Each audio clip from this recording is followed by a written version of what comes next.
شیخ Saadi فرمایا کرتے تھے جس کو بتانا پڑے نا میں خوشبو ہوں، وہ خوشبو ہوتی نہیں، کیونکہ خوشبو جو ہوتی ہے وہ بتایا نہیں پڑتا، بلکہ جب خوشبو ہوتی ہے تو خوشبو آ ہی جاتی ہے، جب خوشبو ہوتی ہے تو پھر خوشبو آئی جاتی ہے۔ جہاد زندگانی میں صبر ہونا چاہیے، لیکن اللہ کریم نے کیا فرمایا؟ فرمایا والا نبلونکم، میں ضرور تمہیں آزماؤں گا،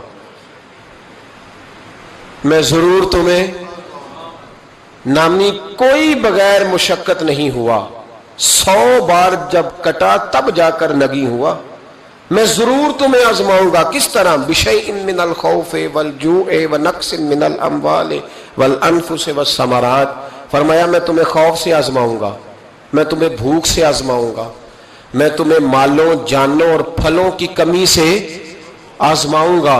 پھلوں کی کمی کیا ہے؟ والثمرات کیا ہے؟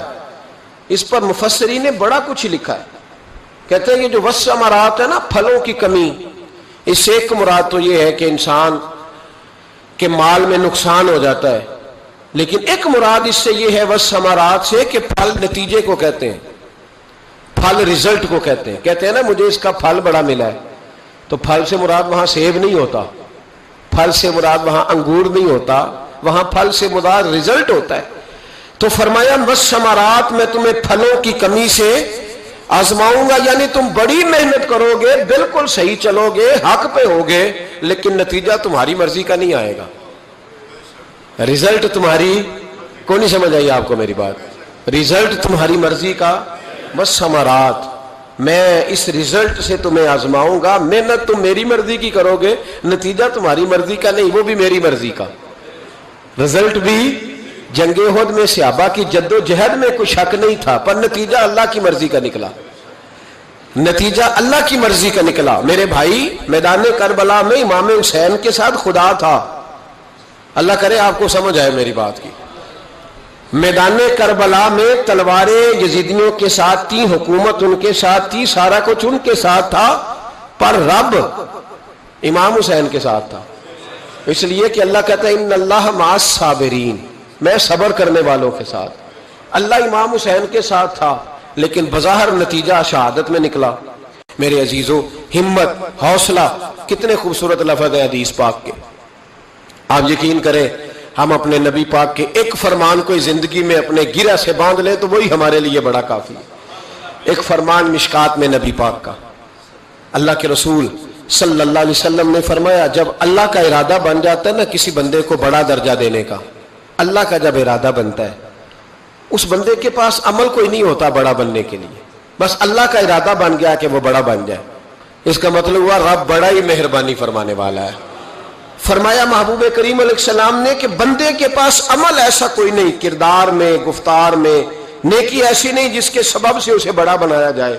اب اللہ کا ارادہ ہو گیا اسے رتبہ دینا ہے، تو محبوب فرماتے ہیں پھر اللہ اسے آزمائشوں میں مبتلا کرتا ہے، پھر اللہ اسے کوئی مشکل مرحلے سے گزارتا ہے، چونکہ عمل ایسا نہیں تھا کہ وہ بڑا ہو سکے، اس ایک مشکل کے سبب سے پھر اللہ اسے رتبہ عطا کر دیتا ہے، پھر اللہ اسے بلندی عطا کرتا ہے۔ ہمارے رتبے بلند ہو رہے، آپ کو پتہ ہے جتنا جہاز اونچا چڑھتا ہے اتنی ہوا تیز ہوتی ہے، مخالف ہوا تیز ہو تو جہاز تیز چل سکتا ہے، اگر ہوا تیز نہ ہو مخالف سمت کی تو جہاز تیز، اس لیے اقبال کہتے ہیں تندی یہ باغ مخالف سے نہ گھبرا اے عقاب، یہ تو چلتی ہے تجھے اونچا اڑانے کے لیے، یہ تو چلتی ہے تجھے اونچا اڑانے کے لیے، آزمائشوں سے گھبرائیں نہیں، بے صبری نہ کرے، خودکشی ہے، بے صبری ہے، لڑائی ہے، قتل و غارت ہے، مشکلات سے لوگ گھبرائے ہوئے ہیں، بچے تک ذبح کر رہے ہیں، نہ جانے مشکلات سے نکلنے کے لیے کیا کیا لوگوں نے رنگ اختیار کیا ہے۔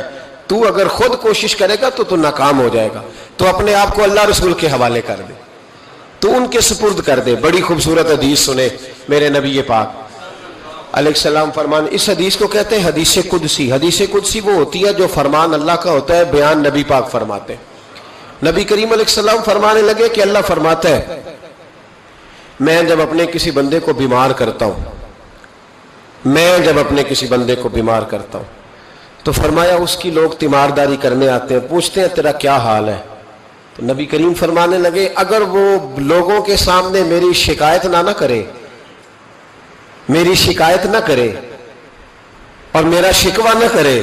کچھ لوگ شکوہ کرتے ہیں نا, کہتے ہیں دیکھو جی مجھے بیمار کر دیا ہے, میں کتنا بیمار ہوں. فرمایا اگر وہ عیادت کرنے والوں کے سامنے میری شکایت نہ کرے تو میں اس کے خون سے بہتر خون اسے عطا کر دیتا ہوں, اور اس کے گوشت سے بہتر گوشت اسے عطا کرتا ہوں. اور فرمایا جب وہ قیامت کے دن آئے گا تو میں اسے بغیر حساب کتاب جنت عطا کر دوں گا. دنیا میں شفا بھی کامل دوں گا, یعنی پچھلے خون سے بہتر خون ملے گا, پچھلے جسم سے بہتر جسم ملے گا. ہمارے ہاں شکایات کا دروازہ کھل جاتا ہے. دیکھو جی میں نے تو کوئی گناہ ہی نہیں کیا, میں کیسے بیمار ہو گیا, میں نے تو کوئی ظلم نہیں کیا, میں کیسے بیمار ہو گیا. او بھائی رب تیرے درجات بلند فرمانا چاہ رہا ہے, اللہ تبارک و تعالیٰ تجھے بلندیاں دینا چاہ رہا ہے, اور تو یہاں کمزور پڑ گیا ہے.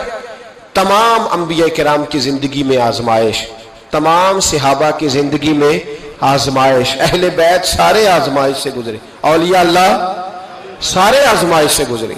جو آدمی چاہتا ہے نا کہ میں بڑے سکون میں رہوں اور میں کوئی درجہ بھی پا جاؤں, یہ کام اتنا آسان ہے. ہم سارے محبوب بن کے جینا چاہتے ہیں. میں محبوب ہوں جی, میں لاڈلا ہوں جی, سارے لاڈلے, سارے لاڈلے.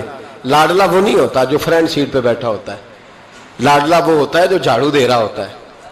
لاڈلا وہ ہوتا ہے جو لنگر کھانے میں تپ رہا ہوتا ہے, روٹیاں پکا رہا ہوتا ہے, وہ لاڈلا ہوتا ہے. جو اچھا دستار پہن کے اور اچھی ویسٹ کوٹ پا کے فرنٹ سیٹ پہ آتے ہیں نا, تصویریں جس کی زیادہ آتی ہیں, وہ لاڈلا اس لیے کہ وہ تو پکی پکائی پہ آیا ہے, پکی پکائی.